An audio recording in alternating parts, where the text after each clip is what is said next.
ये देखें आप बच्चों के रूम का हाल, सारे कपड़े बिखरे हुए हैं क्योंकि मैंने रस्सी पे डाले थे। तो आंधी इतनी चल रही है ना हैदराबाद में, तो फिर इन्हें ड्राइंग रूम में मुझे डालना पड़ा कि वो ड्राई हो जाएं तो फिर मैं इन्हें रख दूँ। वो अलग कहानी है कि कितना हेडेक होता है कपड़े तय करना। मतलब धुल चल जाते हैं एक साइड पे, लेकिन पड़े हुए आपको देख रहे होते हैं कि भाई आ जाएं, हमारी तरफ भी नज़र करम कर दें।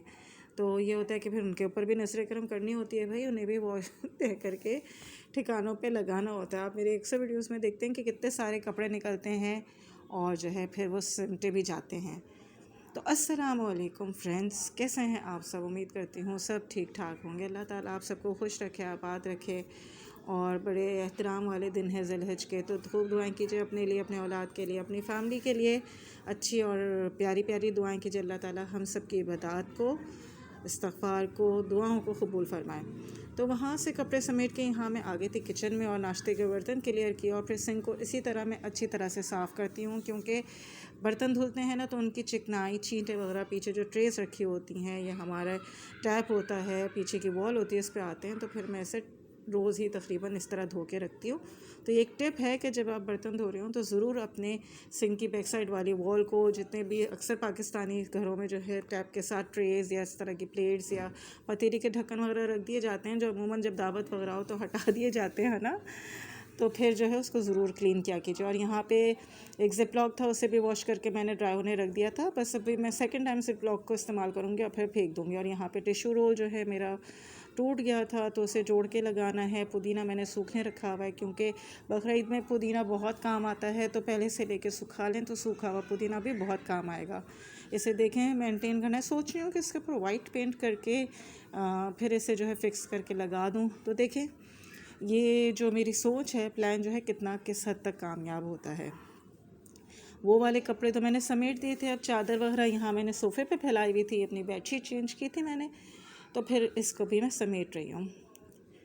तो भाई किसके यहाँ जो है क़ुरबानी का जानवर आ चुका है, कौन कौन तैयारी में मसरूफ़ है। वैसे इस ईद पे कपड़ों पे ज़रा ज़ोर कम ही होता है ना, क्योंकि क़ुरबानी की तरफ ज़्यादा रुझान होता है। रुझान क्या, ये फ़र्ज़ है, जिसके पास पैसा इतना है कि साहिब इस्तिताअत हो क़ुरबानी के लिए, तो वो ज़रूर क़ुरबानी का तमाम करे।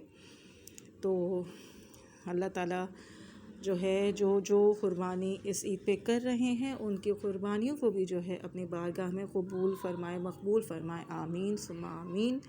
और जनाब आप जो है सुस्ती कर रहे हैं किस चीज़ में? सब्सक्राइब करने में। तो जल्दी से जाएं और मेरा चैनल सब्सक्राइब कीजिए, लाइक कीजिए, कमेंट कीजिए, मुझे बताइए कि आप मेरे वीडियोस इसी तरह देखना, क्लीनिंग के वीडियोस पसंद करते हैं, या इसमें थोड़ा सा मैं ब्यूटी टिप्स और कुकिंग का एडिशन करूं, छोटा छोटा सा, ज़्यादा लंबा लेंदी नहीं होगा, करूं या ना करूं, ये ज़रूर आप कमेंट्स करके मुझे बताएं।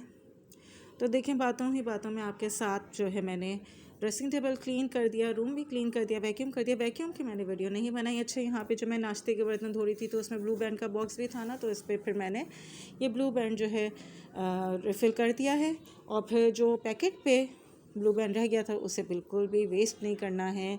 ब्रेड नहीं थी मेरे पास, तो यहाँ पे चपातियाँ रखी थी, इसके ऊपर मैंने जो भी ब्लू बैंड लगा था पैकेट पर वो अच्छी तरह से मल दिया। कुछ भी चीज़ वेस्ट नहीं करें, सब हलाल कमाई का होता है। रिज़्क़ की कदर करें, अल्लाह का शुक्र अदा करें। अब ये खाली रह पर इसे हम वॉश फेंक देंगे और स्लैब को अच्छी तरह से साफ़ कर देंगे। उसके बाद मुझे आपको कोई ऐसी सच रेसिपी तो शेयर नहीं करनी थी, लेकिन यहाँ मैं अरबी का शोरबा बनाई थी। ज़रा गर्मी में शोरबे वाले सालन अच्छे लगते हैं चावल के साथ ना, तो मैं क्या करती हूँ कि प्याज को इस तरह जग में प्याज और टमाटर को पीस के फिर भूनती हूँ, तो यकीन माने इतना अच्छा टेक्स्चर होता है सालन का। एक छोटी सी टिप थी जो मैंने आपके साथ शेयर की।